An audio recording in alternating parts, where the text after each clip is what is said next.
इनको दिख नहीं रहा, अंधे हैं साले, कितने बेहोश हैं लोग यार। मंदिर के पास में इतनी गंदगी यार, गजब लोग हैं यार। साला यहाँ खाना बनाते हैं लोग, रसोई करते हैं। अरे तो कोई व्यवस्था तो बिठाओ रहा सालों। खाली बढ़िया बिल्डिंग बना दी है, मंदिर के आसपास अच्छा कंस्ट्रक्शन कर दिया और पास में कचरा किए जा रहे हैं। कुछ नहीं हो सकता ऐसे लोगों का यार, सच में। एक दो बार तो पहले मैं सफाई कर चुका हूँ यहाँ पे, आज से 2-3 साल पहले मैंने की थी सफाइयाँ और कहा भी था भोपे को। उसके बाद उसने ध्यान भी रखा था, लेकिन अब पता नहीं वापस वही है। आदमी अपने घूम के उसी साइकिल पर आ जाता है जिसमें वो एक्चुअल में गहरे में जी रहा होता है। बेहोशी, होश का अभाव, जागृति का अभाव। हम आ गए पहाड़ के ऊपर। मित्रों 2-4 दिन हो गए सूर्यदेव के दर्शन ही नहीं हुए।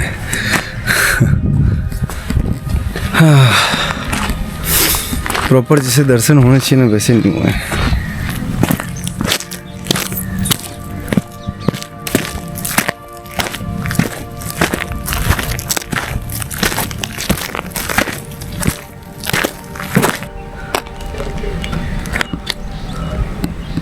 बैठे कहाँ यार, प्रॉपर थोड़ा फ्लैट हो ना तो सही रहता है।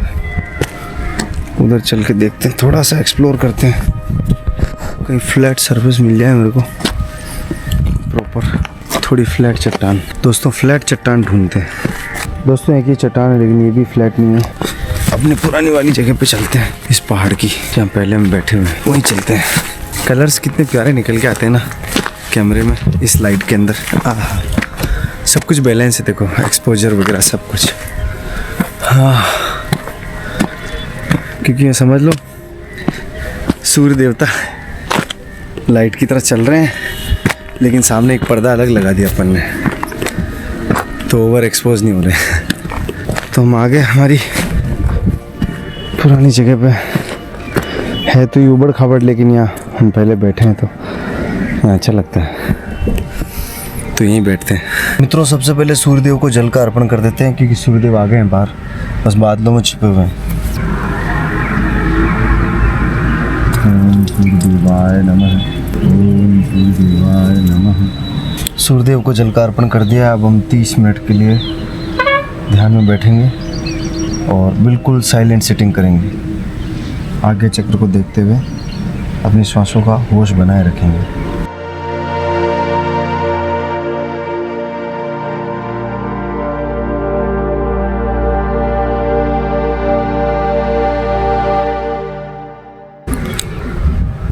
मित्रों 30 मिनट हम आज्ञा चक्र पे रहे। देखो सूर्यदेव भी दिख रहे हैं,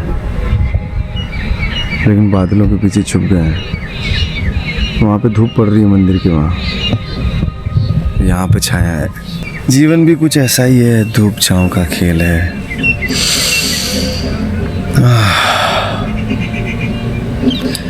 मित्रों अब हम चांटिंग करेंगे 30 मिनट, माला जप करते हैं।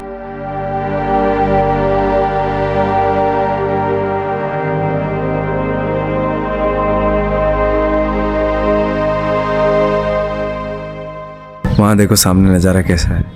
वहाँ नीचे मंदिर जो है वो एकदम लाइट में चमक रहा है और ऊपर बादल है, कुछ दिख नहीं रहा है। तो मित्रों 30 मिनट की हमारी चांटिंग हो गई है, माला जप हो गई है। अब हम परमहंस योगानंद की योगी कथामृत को, जो कल वाला चैप्टर है, उसको आगे पढ़ेंगे, ठीक है। उसके बाद उसके बारे में मैं आपको बताऊँगा, ठीक है।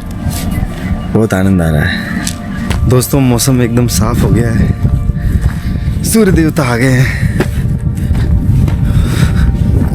ईमानदारी से ना 2-3 दिन में आज मौसम खुला है थोड़ा। अब देखो कितनी देर के लिए खुला है, कुछ कह नहीं सकते। काफी मस्त व्यू है। हम यहीं बैठेंगे, यहीं बैठ के पढ़ेंगे। मित्रों परमहंस योगानंद की योगी कथामृत के आज हम उसी अध्याय को आगे पूरा करेंगे जिसका नाम था श्री युक्तेश्वर जी का पुनरुत्थान। यह है 43वें नंबर का अध्याय।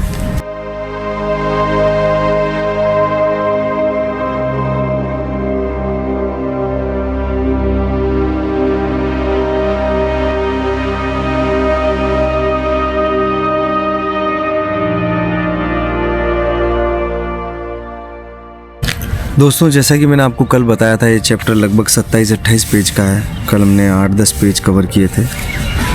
अब मैं आगे आपको पढ़ के बताता हूँ।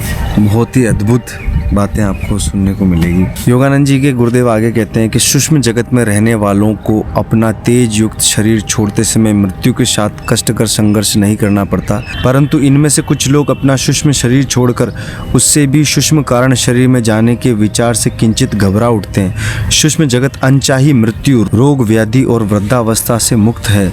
ये तीनों के तीनों त्रास पृथ्वी लोक के अभिशाप हैं, जहाँ मनुष्य ने अपनी चेतना को एक दुर्बल जड़ शरीर के साथ इतनी पूर्णता से एक रूप हो जाने दिया है कि केवल जीवित रहने के लिए भी उसे हवा, अन्न और निद्रा की नियमित आवश्यकता पड़ती है। अपन सभी एक जड़ शरीर में रह रहे हैं, उसके लिए कह रहे हैं। जड़ देह की मृत्यु के साथ श्वास रुक जाता है और बाद में शरीर कोशों का विघटन शुरू हो जाता है।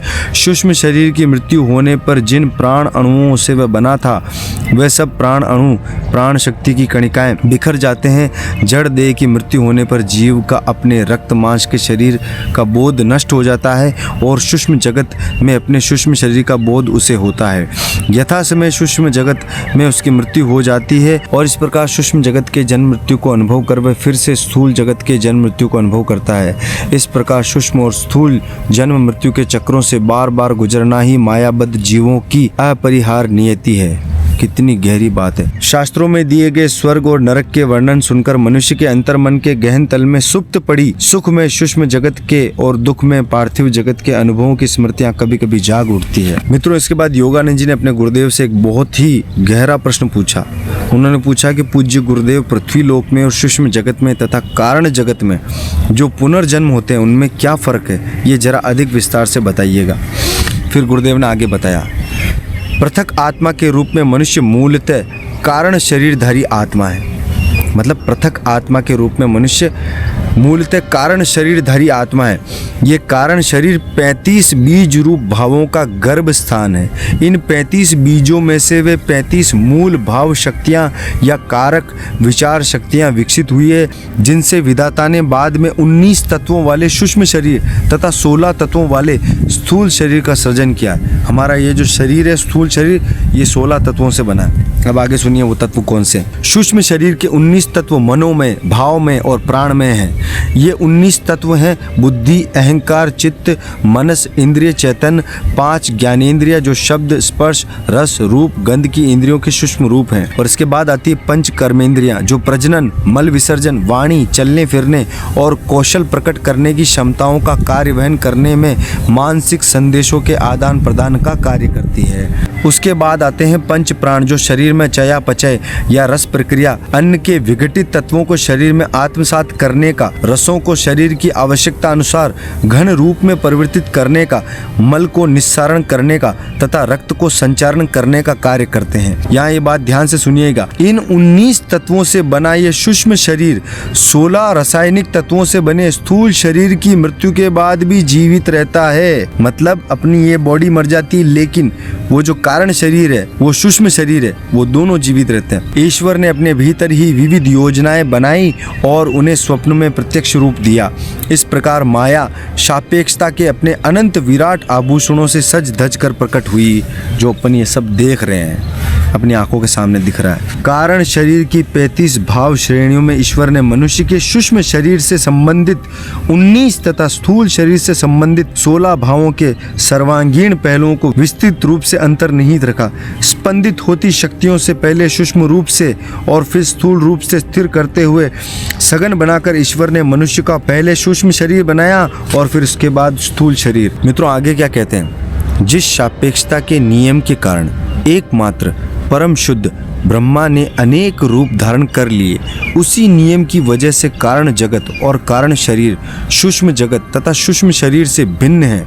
इसी प्रकार स्थूल जगत और स्थूल शरीर भी सृष्टि के अन्य रूपों से भिन्न है। रक्त मांस का शरीर सृष्टा के स्थिर मूर्त स्वप्नों से बना है। मतलब जिसने ये दुनिया गढ़ी है ना, उस परम शक्ति का स्वप्न है ये शरीर।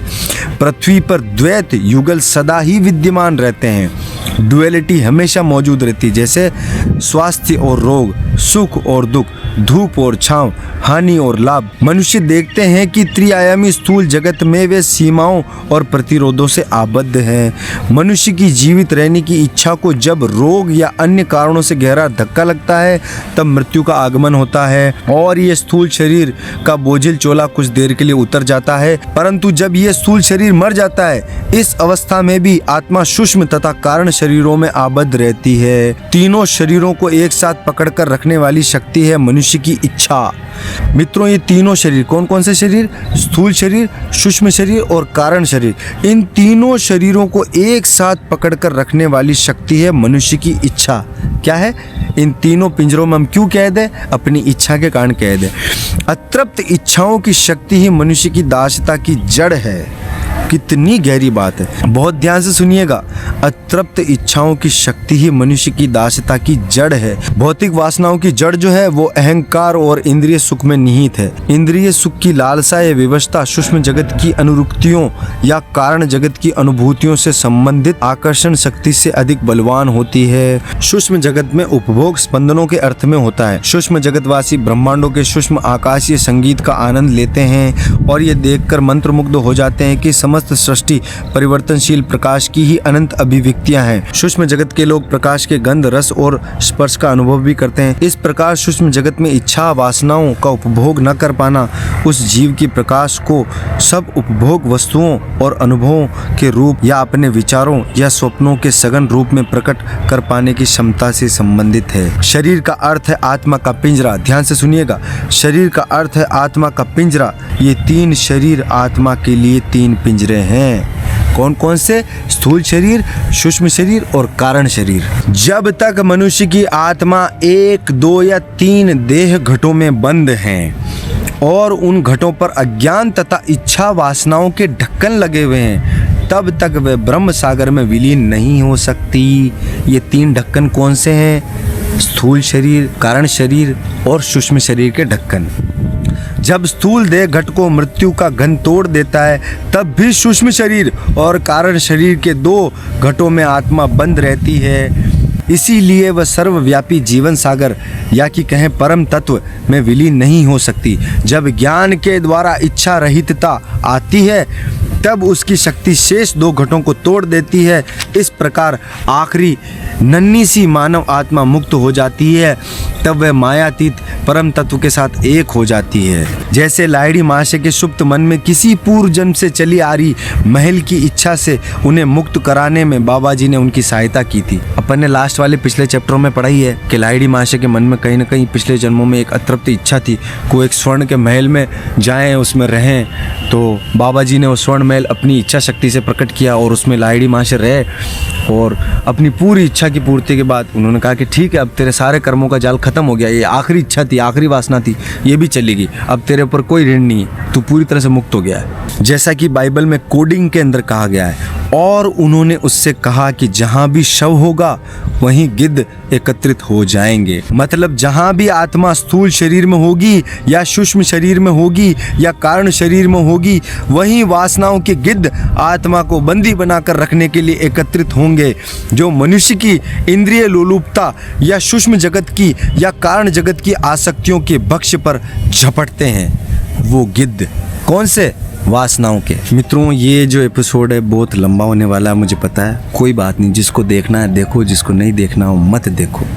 क्योंकि वैसे भी ये जो भी चीज़ें मैं कर रहा हूँ, ये एक्चुअल में क्या है ना, ये कचरा नहीं है, समझ रहे हो? ये हीरे हैं। तो हीरे हर किसी को नहीं मिलते। हीरा हर किसी के भाग्य में नहीं होता है, ठीक है ना। ज़्यादातर लोगों के भाग्य में कचरा ही है, तो कचरा ही बीन रहे हैं सोशल मीडिया से भी। तो हम यहाँ जो कर रहे हैं वो बहुत गजब की चीज़ है और ये किताब बड़ी अद्भुत है। तो इसके बारे में जो हम आपको बता रहे हैं, जो पढ़ के बता रहे हैं, इसमें क्या लिखा हुआ है, दिमाग एक बार के लिए घुमा देता है और आपको सोचने पे मजबूर करता ही करता है। और जो नहीं देख रहे हैं मेरे हिसाब से वो चूक रहे हैं, ठीक है ना। और वैसे भी मुझे कोई फ़र्क नहीं पड़ेगा, मैं तो ये वीडियो लंबा होगा तो करूँगा, कोई बात नहीं। किसी को देखना है देखो। ये यूट्यूब का ऑडियो डिटेंशन और वो जो कहते हैं ना हुक देना, ये सब करना, ये चीज़ें अलग है यार, ये चीज़ें बहुत अलग है। इसमें मैं शॉर्ट में बता ही नहीं सकता हूँ। पॉडकास्ट भी तो देखते हो, अजीब अजीब तरह के पॉडकास्ट चल रहे हैं आजकल, तो पता नहीं क्या क्या पॉडकास्ट में भी कचरा करने लग गए लोग। यूँ समझ लो एक पॉडकास्ट ही चल रहा है, पॉडकास्ट की तरह देख लो। मित्रों, योगानंद जी आगे कहते हैं कि मैंने अपने दिव्य गुरुदेव से उच्च एवं गूढ़ कारण जगत पर और अधिक प्रकाश डालने का अनुरोध किया। तो मित्रों, उसके बाद युक्तेश्वर गिरि जी आगे कहते हैं, कारण जगत वर्णातीत रूप से सूक्ष्म है। उस जगत को समझ पाने के लिए मनुष्य को एकाग्रता की इतनी विराट शक्ति की आवश्यकता होगी कि वह अपनी आंख बंद करके समस्त सूक्ष्म जगत और स्थूल जगत को, उस अति विशाल ज्योतिर्मय गुब्बारे को और उसके नीचे लटकती उस ठोस टोकरी को मन की आंख से देख सके और ये जान सके कि उन दोनों विश्वों का अस्तित्व केवल कल्पना में ही है। इस अति मानवीय एकाग्रता के द्वारा यदि कोई इन दो विश्वों को उनकी सारी जटिलताओं समेत केवल कल्पना में परिणित कर सका तो तब वह कारण जगत में पहुंच जाएगा और मनोजगत तथा पदार्थ जगत के मिलन की सीमा रेखा पर खड़ा हो जाएगा तथा खड़ा होकर मनुष्य ठोस पदार्थ, तरल पदार्थ, वायु, विद्युत, ऊर्जा, समस्त जीव, देवी देवता, मानव प्राणी, पशु पक्षी, पेड़ पौधे, जीवाणु, सुषमाणु आदि समस्त जीव निर्जीव जगत को चैतन्य रूप में उसी प्रकार देखता है जिस प्रकार किसी मनुष्य को आंख बंद करने के बाद भी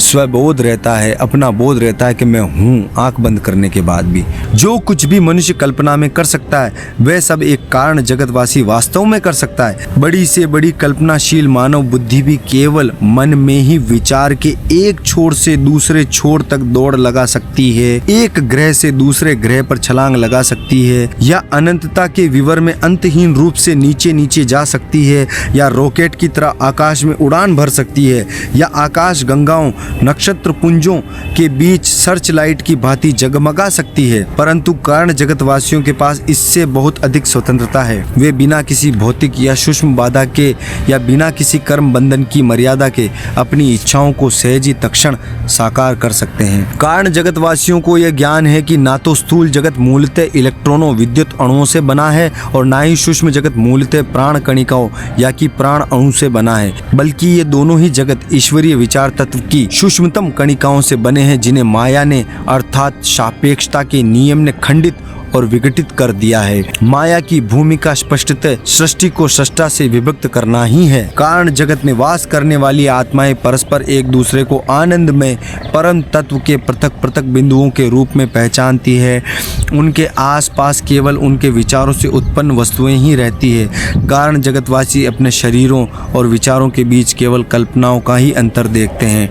जिस प्रकार कोई मनुष्य अपनी आंख बंद कर अपने मन की आंख से दीप्तिमान उज्जवल प्रकाश या फीकी नीली आभा देख सकता है, उसी प्रकार कारण जगतवासी अपने विचार मात्र से शब्द, स्पर्श, रूप, रस, गंध का अनुभव कर सकते हैं। विराट मन के बल से वे किसी भी वस्तु का सृजन कर सकते हैं या उसका विलय भी कर सकते हैं। कारण जगत में मृत्यु और पुनर्जन्म केवल विचार में ही होता है। कारण शरीरी जीवों का आहार केवल चिर नूतन ज्ञानामृत है। वे शांति के झरने का रस पान करते हैं, अनुभूतियों की पथ रहित भूमि में विचरण करते हैं और परमानंद के अनंत सागर में तैरते रहते हैं। गुरुदेव कहते गए, जब कोई आत्मा उन तीन देह घटों से बाहर निकलती है तब वह अपने व्यक्तित्व को खोए बिना अनंत परम तत्व के साथ एक हो जाती है। ईसा मसीह ने ईसा के रूप में जन्म लेने से पहले ही अंतिम मुक्ति प्राप्त कर ली थी। अपने अतीत की तीन अवस्थाओं में जिनका प्रतीक स्वरूप अपने इहलौकिक जीवन में मृत्यु और पुनरुत्थान के बीच उन्होंने 3 दिन का अनुभव किया, उन्होंने परम तत्व के साथ पूर्णतः एक रूप होने की शक्ति प्राप्त कर ली थी। मित्रों, यहाँ हम जैसे अब सोए हुए जो लोग हैं, बद्ध जीव हैं और जो वासनाओं में पड़े हुए हैं या कि कहें कि बिल्कुल बेहोशी में जी रहे हैं, उनके लिए क्या कह रहे हैं। अविकसित मनुष्य को तीनों शरीरों से बाहर निकलने के लिए पृथ्वी पर और सूक्ष्म जगत में तथा कारण जगत में असंख्य जन्म लेने पड़ते हैं। यह अंतिम मुक्ति प्राप्त करने वाला सिद्ध चाहे तो दूसरे लोगों को ईश्वर तक पहुंचाने के लिए पृथ्वी पर अवतार लेकर आ सकता है या मेरी तरह सूक्ष्म जगत में ही वास कर सकता है। वहाँ वास करने वाला उद्धारक वहाँ के लोगों के कर्मों का कुछ बोझ अपने ऊपर लेकर सूक्ष्म जगत में उनके पुनर्जन्म के चक्र को समाप्त करने में और सदा के लिए कारण जगत में निकल जाने में उनकी सहायता करता है। या फिर मुक्त हुई आत्मा कारण जगत में प्रवेश कर वहाँ के जीवों की कारण शरीर में वास की अवधि कम कर पूर्ण मुक्ति पाने में सहायता कर सकती है।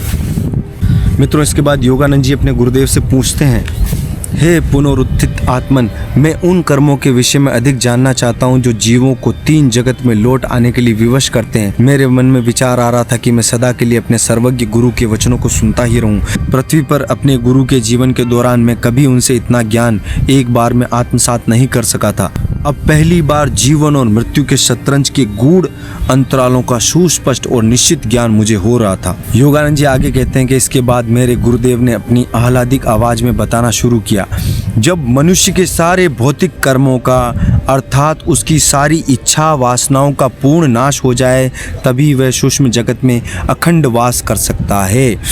सूक्ष्म जगत में दो प्रकार के जीव रहते हैं, जिन जीवों के पृथ्वी लोक से संबंधित कर्म अभिशेष हैं और इसीलिए जिन्हें अपने कर्मों का ऋण चुकाने के लिए स्थूल शरीर धारण करना ही पड़ेगा, उन्हें मृत्युपरांत सूक्ष्म जगत के अस्थायी निवासी कहा जा सकता है। वहाँ के अधिष्ठित वासी नहीं, वो हमेशा वहाँ नहीं रहते क्योंकि उनकी वासनाएं अभी बाकी है। अभी कुछ समय के लिए वह सूक्ष्म जगत में आए, फिर वापस अपनी वासनाओं की पूर्ति के लिए वह स्थूल शरीर धारण करके मृत्यु लोक में आएंगे। जिन जीवों के पृथ्वी से संबंधित कर्म अभी खत्म नहीं हुए हों, वे सूक्ष्म जगत में मृत्यु के बाद सृष्टि परिकल्पनाओं के उच्च कारण जगत में प्रवेश नहीं पा सकते। उन्हें केवल स्थूल और सूक्ष्म जगत के बीच ही बार बार आवागमन करना पड़ता है और बारी बारी उन्हें 16 स्थूल तत्वों से बने स्थूल शरीर का तथा 19 सूक्ष्म तत्वों से बने सूक्ष्म शरीर का बोध रहता है। तथापि अपने प्रत्येक स्थूल शरीर के निधन के बाद पृथ्वीलोक से आने वाला अविकसित जीव अधिकांश समय मृत्यु निंद्रा की गहरी मूर्छा में ही रहता है। सुंदर सूक्ष्म जगत का उसे लगभग कोई बोध नहीं होता। सूक्ष्म जगत के इस प्रकार की विश्रांति के बाद ऐसा जीव आगे की शिक्षा ग्रहण करने के लिए स्थूल जगत में लौट आता है और बार बार आवागमन के द्वारा धीरे धीरे उसे सूक्ष्म लोकों का परिचय होता जाता है। वे आगे कहते हैं कि दूसरी ओर सूक्ष्म जगत के सामान्य वासी या लंबे समय से वहाँ प्रस्थापित हो चुके वासी वे जीव हैं जो पृथ्वी से संबंधित इच्छा वासनाओं से हमेशा के लिए मुक्त हो चुके हैं और उन्हें पृथ्वी के निकृष्ट स्पंदनों में लौट आने की आवश्यकता नहीं है। ऐसे जीवों के लिए केवल सूक्ष्म और कारण जगत के ही कर्मों का क्षय करना शेष रहता है। सूक्ष्म जगत में मृत्यु होने पर यह जीव सूक्ष्म जगत से भी अनंत गुना सूक्ष्म और सुंदर कारण जगत में जाते हैं। विधि के विधान द्वारा निर्धारित निश्चित अवधि पूरी होने पर सूक्ष्म जगत के अपने बचे हुए कर्म काटने के लिए इन उन्नत जीवों का हिरण्य लोक या सूक्ष्म जगत के किसी तत्सम उच्च लोक में नए सूक्ष्म शरीर में पुनर्जन्म होता है। इसके पश्चात श्री युक्तेश्वर जी ने कहा, बेटा अब ये बात तुम्हारी समझ में अधिक अच्छी तरह आ गई होगी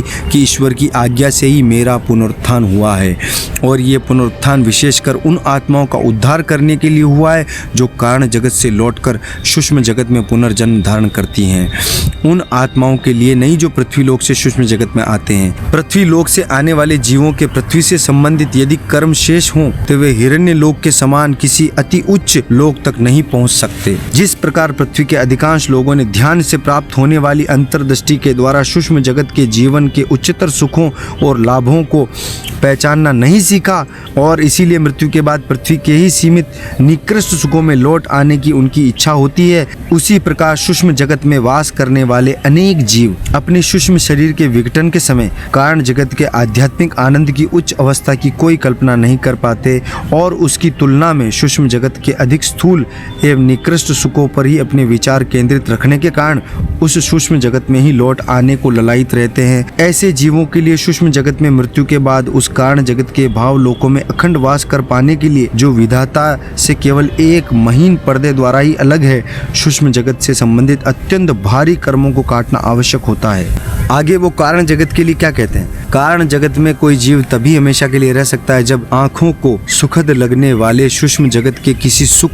की उसमें कोई इच्छा न रही हो जो उसे सूक्ष्म जगत में वापस लाने का लालच दे सके। वहाँ कारण जगत से संबंधित कर्मों को काटने के कार्य को पूरा करते हुए अर्थात सभी गत इच्छा वासनाओं के बीजों को पूर्ण नष्ट करते हुए घट में बंद हुई आत्मा अज्ञान के 3 ढक्कनों में से आखिरी ढक्कन को भी उछाल कर फेंक देती है और कारण शरीर रूपी आखिरी घट से भी बाहर निकलकर परम तत्व में विलीन हो जाती है। अब तो तुम्हारी समझ में आ गया मुकुंद?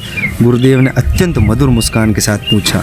जी हाँ, आपकी कृपा से मैं आनंद एवं कृतज्ञता से अवाक हो गया हूँ। योगानंद जी कहते हैं, ना ही किसी गीत से, ना ही किसी कथा से मुझे पहले ऐसा कभी प्रेरणापद ज्ञान प्राप्त हुआ था। यद्यपि हिंदू शास्त्रों में कारण जगत और सूक्ष्म लोगों का तथा मनुष्य के 3 शरीरों का उल्लेख तो है, पर पहुँच से कितने बाहर और अर्थहीन लगते हैं शास्त्रों के वे पन्ने मेरे पुनरुत्थित गुरुदेव के जीवंत वर्णन के सामने। उनके लिए सचमुच कोई ऐसा क्षेत्र नहीं बचा जहाँ जाकर लौटा नहीं जा सकता। मेरे गुरु आगे कहते गए, मनुष्य के 3 शरीरों की अंतर्व्याप्त उसकी त्रिविध प्रकृति के माध्यम से अनेक प्रकार से अभिव्यक्ति होती है। पृथ्वी पर जागृत अवस्था में मनुष्य को अपनी इन 3 माध्यमों का थोड़ा बहुत बोध रहता है। जब शब्द, स्पर्श, रस, रूप, गंध के इंद्रिय सुखों की प्राप्ति का प्रयास करता रहता है, तब वह मुख्यतः अपने जड़ शरीर के माध्यम से कार्य कर रहा होता है। कल्पना करते समय या इच्छा करते समय वह मुख्यतः अपने सूक्ष्म शरीर के माध्यम से कार्य कर रहा होता है। जब वह आत्मचिंतन या ध्यान की गहराइयों में डुबकी लगाता है, तो वह अपने कारण शरीर के माध्यम से कार्य कर रहा होता है। जो मनुष्य बार बार अपने कारण शरीर से संपर्क करने का अभ्यस्त हो जाता है, उसी के मन में दिव्य प्रतिभा के विराट विचार आते हैं। इस अर्थ में मोटे तौर पर किसी व्यक्ति को भौतिकवादी मनुष्य, स्फूर्तिवान मनुष्य या कि प्रतिभाशाली मनुष्य के रूप में वर्गीकृत किया जा सकता है।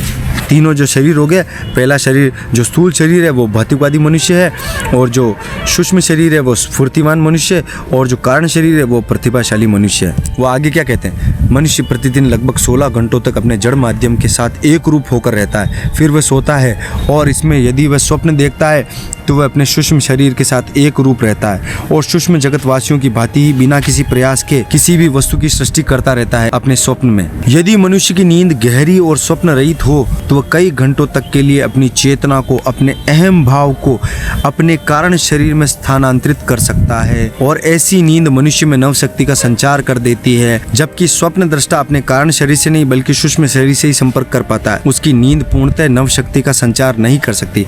कहने का मतलब, जिस वक्त हमें बिना सपनों वाली गहरी नींद आती है तब हम हमारे कारण शरीर से जुड़ जाते हैं, और जिस नींद में हम सपने देख रहे होते हैं उसमें हम हमारे सूक्ष्म शरीर से जुड़े हुए रहते हैं। और योगानंद जी आगे कहते हैं कि जब मेरे गुरुदेव इस तरह प्रेमपूर्ण आख्यान दे रहे थे तो मैं बड़े ही प्रेम से उनका अवलोकन कर रहा था। मैंने कहा, दिव्य गुरुदेव, आपका ये शरीर ठीक वैसा ही दिखाई देता है जैसा तब दिखाई दे रहा था जब पूरी आश्रम में अंतिम बार मैं इसके सामने रोया था। फिर गुरुदेव कहते हैं, हाँ, मेरा ये नया शरीर उस पुराने शरीर का बिल्कुल तत्सम प्रतिरूप है। मैं अपनी इच्छा के अनुसार जब चाहे इस शरीर को साकार करता हूँ या विसर्जित कर देता हूँ, और पृथ्वी पर अपने वास की तुलना में ये बहुत अधिक बार करता हूँ। इस शरीर को तुरंत विसर्जित कर मैं अब प्रकाश के माध्यम से तत्क्षण एक लोक से दूसरे लोक में पहुँचता हूँ, या सूक्ष्म जगत से कारण जगत में या स्थूल जगत में भी पहुँच जाता हूँ। गुरुदेव मुस्कुराए, आजकल तुम इतनी तेजी से यहाँ वहाँ जा रहे हो, परंतु तुम्हें मुंबई में मुझे ढूंढ निकालने में कोई दिक्कत नहीं हुई। फिर योगानंद जी आगे कहते हैं कि आपकी मृत्यु पर मैं इतना गहरा शोक कर रहा था। फिर उसके बाद गुरुदेव ने कहा कि मेरी मृत्यु हुई कहाँ है, इसमें कुछ परस्पर विरोधाभास नहीं। पृथ्वी पर तुम केवल स्वप्न देख रहे थे, उस पृथ्वी पर तुमने मेरे स्वप्न शरीर को देखा, बाद में उस स्वप्न शरीर को तुमने समाधि दे दी। अब उससे सूक्ष्म मेरा ये मांस का शरीर जिसे तुम देख रहे हो, और अभी भी जिसे तुमने इतना कसकर बाहों में भर रखा है, ईश्वर के पृथ्वी से अधिक सूक्ष्म एक लोक में पुनरुत्थित हुआ है, यानी वहाँ उसका पुनरुत्थान हो गया है। गुरुदेव आगे कहते हैं कि किसी दिन इस सूक्ष्म शरीर का और उस सूक्ष्म लोक का भी अंत हो जाएगा, ये भी सदा के लिए नहीं रहने वाला है। वो कहते हैं कि स्वप्न के सभी बुलबुलों को जागृति के एक अंतिम स्पर्श से फूट ही जाना होता है। बेटा योगानंद, स्वप्नों और सत्य के बीच के भेद को समझो। इस वेदांती पुनरुत्थान के विचार से मैं आश्चर्य से भर उठा। मुझे अपने आप पर लज्जा है कि मुझे पूरी में गुरुदेव के निष्प्राण शरीर को देखकर उन पर दया आई थी। आखिर अब मेरी समझ में आ ही गया था कि मेरे गुरुदेव सदा ही ईश्वर में जागृत रहे थे, और उनके लिए पृथ्वी पर उनका जीवन एवं मृत्यु तथा उसके बाद उनका ये पुनरुत्थान सृष्टि के विराट स्वप्न में ईश्वर की कल्पनाओं के खेल से अधिक कुछ था ही नहीं। मित्रों, इसके बाद गुरुदेव कहते हैं कि अब मैंने तुम्हें अपने जीवन, मृत्यु और पुनरुत्थान की वास्तविकताएं बता दी है। योगानंद, मेरे लिए शोक मत करो, बल्कि ईश्वर के स्वप्न में रचित मनुष्यों की इस पृथ्वी से ईश्वर के स्वप्न में ही रचित सूक्ष्म शरीरधारी आत्माओं के एक अन्य लोक में मेरे पुनरुत्थान की एक कहानी सबको बताओ। इससे संसार के दुखग्रस्त, मृत्यु भय से पीड़ित स्वप्न दृष्टाओं के हृदय में नई आशा का संचार होगा। फिर योगानंद जी आगे कहते हैं कि जी गुरुदेव, गुरुदेव के पुनरुत्थान से मुझे हो रहा आनंद कितनी स्वेच्छा से मैं स्वयं ही दूसरों में बांटूंगा। गुरुदेव आगे कहते हैं कि पृथ्वी पर मेरे मानदंड इतने अधिक ऊंचे थे कि अधिकांश लोगों की प्रकृति के लिए वे अति कष्टदायक थे। वह कहते हैं कि प्राय ही मैं तुम्हें आवश्यकता से अधिक डांटा करता था, लेकिन तुम मेरी कसौटी पर खरे उतरे। मेरी सारी डांट फटकार के बादलों के बीच से तुम्हारा प्रेम का सूर्य चमकता ही रहा। अब मैं कभी अपनी दृष्टि कठोर नहीं करूंगा पुत्र, कभी तुम्हें डांट फटकार नहीं लगाऊंगा। अपने महान गुरु की डांट फटकारों का अभाव मुझे कितना खल रहा था। उनकी हर फटकार मेरे लिए सुरक्षा कवच बन गई थी। परम पूज्य गुरुदेव लाखों बार मुझे डांटिए, अब भी मुझे फटकार लगाइए। फिर गुरुदेव कहते हैं कि अब मैं तुम्हें कभी नहीं फटकारूंगा। उनकी दिव्य आवाज में गंभीरता थी, परंतु उसमें कहीं हास्य की झलक भी थी। वे आगे कहते हैं कि ईश्वर के माया स्वप्न में जब तक तुम और मैं अलग दिखते रहेंगे, तब तक हम दोनों साथ साथ मुस्कुराते रहेंगे। अंततः हम दोनों एक बनकर विराट परमात्मा में विलीन हो जाएंगे। तब हमारी मुस्कुराहट उसकी मुस्कुराहट होगी और हमारा संयुक्त आनंद गीत ईश्वर के साथ समस्वरता रखने वाले भक्तों को सुनने के लिए अनंत काल तक प्रसारित होता रहेगा। योगानंद जी आगे कहते हैं कि तत्पश्चात श्री युक्तेश्वर जी ने कुछ ऐसी बातों से मेरा मार्गदर्शन किया जिन्हें मैं यहाँ प्रकट नहीं कर सकता। मुंबई के उस होटल के कमरे में उन्होंने मेरे साथ जो 2 घंटे बिताए, उन 2 घंटों में उन्होंने मेरे प्रत्येक प्रश्न का उत्तर दे दिया। 1936 के जून महीने के उस दिन इस विश्व के संबंध में उनके द्वारा की गई अनेक भविष्यवाणियां साकार भी हो चुकी है। अब मैं तुमसे विदा लेता हूँ प्रिय योगानंद। ये शब्द मेरे कानों से टकराते ही मैंने अनुभव किया कि मेरे बाहुपाश में मेरे गुरुदेव के शरीर का विलय हो रहा था। योगानंद जी आगे कहते हैं कि मेरे गुरुदेव ने मुझे कहा, बेटा, मेरी आत्मा के कण कण में उनके शब्द गूंज उठे। गुरुदेव आगे कहते हैं कि जब तुम निर्विकल्प समाधि के द्वार से प्रवेश कर मुझे पुकारोगे, तब आज ही की तरह रक्त मांस के शरीर में मैं तुम्हारे पास आ जाऊंगा। ये दिव्य वचन देकर श्री युक्तेश्वर जी मेरी दृष्टि से ओझल हो गए। बादलों की ध्वनि सी आवाज बार बार संगीत में गर्जन कर रही थी, सबसे कह दो, जो कोई भी निर्विकल्प समाधि में ये जान लेगा कि तुम्हारी ये पृथ्वी ईश्वर का एक स्वप्न मात्र है, वह ईश्वर के इससे भी सूक्ष्म स्वप्न में निर्मित हिरण्य लोक में आ सकता है और वहाँ पूरी तरह पृथ्वी लोक के मेरे शरीर के समान ही मुझे पुनरुत्थान किए हुए देख सकता है। योगानंद, सबसे कह दो। मित्रों, इसके बाद योगानंद जी कहते हैं, वियोग का मेरा दुख दूर हो गया जब गुरुदेव इस तरह मेरे पास आए। अपनी आत्मकथा के इस प्रकरण में मैंने अपने गुरु की आज्ञा का पालन कर इस सुखद वार्ता का प्रसार किया है, जबकि जिज्ञासा रहित पीढ़ी फिर एक बार इससे संभ्रमित और व्याकुल हो उठेगी। दीनहीन बनना मनुष्य अच्छी तरह जानता है, निराशा भी शायद ही किसी के लिए नहीं हो, फिर भी ये दोनों ही विकृतियां हैं, मनुष्य की सच्ची नियति का हिस्सा नहीं। मित्रों, योगानंद जी आगे कहते हैं कि मनुष्य जब पूर्ण संकल्प करेगा, उसी दिन वह मुक्ति के पथ पर आरूढ़ हो जाएगा। बहुत अधिक समय तक उसने तुम मिट्टी हो, मिट्टी में मिल जाओ का उपदेश हमेशा निराशावादी लोगों से सुना है और कभी अजय आत्मा की ओर उसने ध्यान ही नहीं दिया।